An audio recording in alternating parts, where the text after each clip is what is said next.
SIR এর শুনানিকে কেন্দ্র করে উত্তেজনা দক্ষিণ ২৪ পরগনার মগরাহাট থানার অন্তর্গত দক্ষিণ ধামুয়া গ্রাম পঞ্চায়েতের শালিকা বাজার এলাকায়। শালিকা বাজার এলাকায় রবিবার সকাল থেকে রাস্তা অবরোধ করে বিক্ষোভে শামিল হন স্থানীয় বাসিন্দারা। এর জেরে দীর্ঘক্ষণ যান চলাচল ব্যাহত হয়, চরম ভোগান্তিতে পড়েন নিত্যযাত্রীরা। স্থানীয়দের অভিযোগ, এসআইআর এ বৈধ কাগজ দিয়েও শুনানির জন্য ডাক পেয়েছে বহু ভোটার। শুনানির দিনক্ষণ ও পদ্ধতি নিয়ে স্পষ্টতা না থাকায় আতঙ্ক ও ক্ষোভ ছড়িয়েছে এলাকায়। বিক্ষোভকারীরা শালিকা বাজারের মূল রাস্তায় বসে পড়ে স্লোগান দিতে থাকেন। তাদের দাবি, অবিলম্বে স্বচ্ছ ও সঠিকভাবে এসআইআর এর শুনানি করতে হবে এবং সাধারণ খবর পেয়ে ঘটনাস্থলে মগরাহাট থানার পুলিশ এসে পরিস্থিতি নিয়ন্ত্রণে আনে। প্রতিটা অঞ্চলে হিয়ারিং সেন্টারেই আমরা ফেস করছি। তো এটা অন রেকর্ড বলবো নাকি? বিষয়টা হচ্ছে, আমরা বিডিও সাহেবকে প্রপোজাল দিয়েছিলাম, আমি নিজে, যে স্যার এরকম যখন একটা হিয়ারিং এর ডেট হচ্ছে, প্রথম বলছে যে ভেন্যুর কথা বলছে। 2002 সালে থেকে আমার নাম আছে, আমার ব্যক্তিগত, আমি কাজী সারাবউদ্দিন, আমার ব্যক্তিগত নাম আছে। 2002 সালে আমার হিয়ারিং এর জন্য ডেকেছে। তাহলে যদি আমি অবৈধ যদি হয়ে থাকি, 2002 সাল থেকে ভোট দিয়ে আসছি, ভারতবর্ষে যে সরকার চলছে কি অবৈধ সরকার? আমি নির্বাচন কমিশনের কাছে জবাব চাই। সেই সঙ্গে এই যে লক্ষ লক্ষ মানুষের এসআইআর এর নাম বাদ গিয়েছে, তারই প্রতিবাদে আজকের এলাকা মানুষের স্বার্থ থেকে আমরা রাস্তা অবরোধ করছি। কেন এসআইআর এর নাম বাদ যাবে? নির্বাচন কমিশন কি দালালটি করছে? আমি শুনেছি ভারতবর্ষের প্রধানমন্ত্রী চাওয়ালা, সত্যিকারে কি আজকের আমাদের যে নির্বাচন কমিশনে কি জুতো সারে? রাতারাত্রি একটা করে গাইডলাইন্স দিচ্ছে, একটা করে গাইডলাইন্স তুলে নিচ্ছে, বলছে 13টা ডকুমেন্টস দিলে এর কাজ হবে। 13টা ডকুমেন্টস সব মানুষ দিচ্ছে, সেই 13টা ডকুমেন্টসে বলছে গ্যারেজ হবে না, রাতারাত্রিরে যেটা পাল্টে গাইডলাইন্স পাল্টে দিচ্ছে। তাই এই নির্বাচন কমিশনকে জবাব চাই।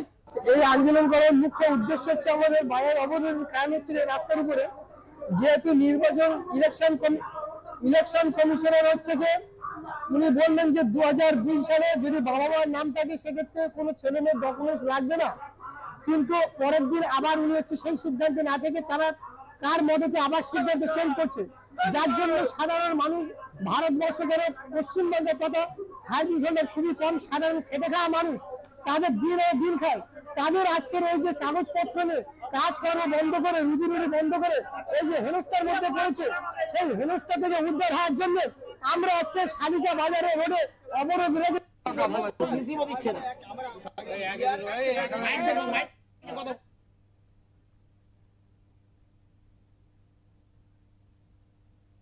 আমরা এই বিষয়ে কথা বলে নেব। আমাদের সঙ্গে রয়েছেন আমাদের প্রতিনিধি শুভজিৎ দাস।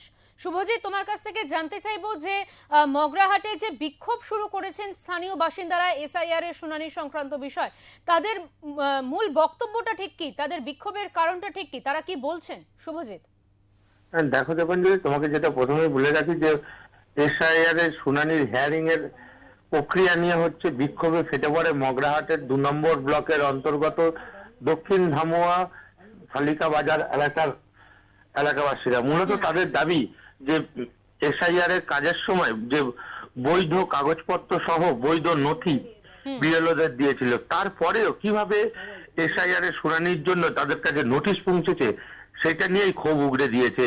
তাদের দাবি যে এসআইআর এর এই যে শুনানির পরও যদি এলাকার থেকে যদি একটিও যদি বৈধ ভোটারের নাম বাদ যায়, তাহলে এই আন্দোলন বৃহত্তর আকার ধারণ করবে। সাধারণভাবে রাস্তা অবরোধের ঘটনায় খবর পেয়ে ঘটনাস্থলে পৌঁছায় মগরাহাট থানার পুলিশ এবং স্থানীয় প্রশাসনের আধিকারিকেরা। দীর্ঘ বেশ কয়েকক্ষণ ধরেই হচ্ছে বিক্ষোভকারীদের সঙ্গে কথাবার্তা বলা হয় প্রশাসনের আধিকারিক এবং পুলিশ প্রশাসনের তরফ থেকে। প্রায় 1 ঘন্টার প্রচেষ্টায় অবরোধ তুলে নেয় স্থানীয়রা। মূলত প্রশাসনের আশ্বাসেই অবরোধ তুলে নিয়েছে এবং এখনো পর্যন্ত জানা গিয়েছে যে মগরাহাটের শালিকা বাজার এলাকায় যে অবরোধের জেরে যান চলাচল বন্ধ হয়ে গেছিল, সেই যান চলাচল পুনরায় শুরু হয়েছে। দেবাঞ্জলি, একদমই অনেক ধন্যবাদ শুভজিৎ তোমাকে। আপনাদের আবারও জানিয়ে রাখবো, আমাদের সঙ্গে ছিলেন আমাদের প্রতিনিধি শুভজিৎ দাস। আপনাদের আরেকবার জানিয়ে রাখবো, এসআইআর এর শুনানিকে কেন্দ্র করে উত্তেজনা দক্ষিণ 24 পরগনার মগরাহাট থানার অন্তর্গত দক্ষিণ ধামুয়া গ্রাম পঞ্চায়েতের শালিকা বাজার এলাকা।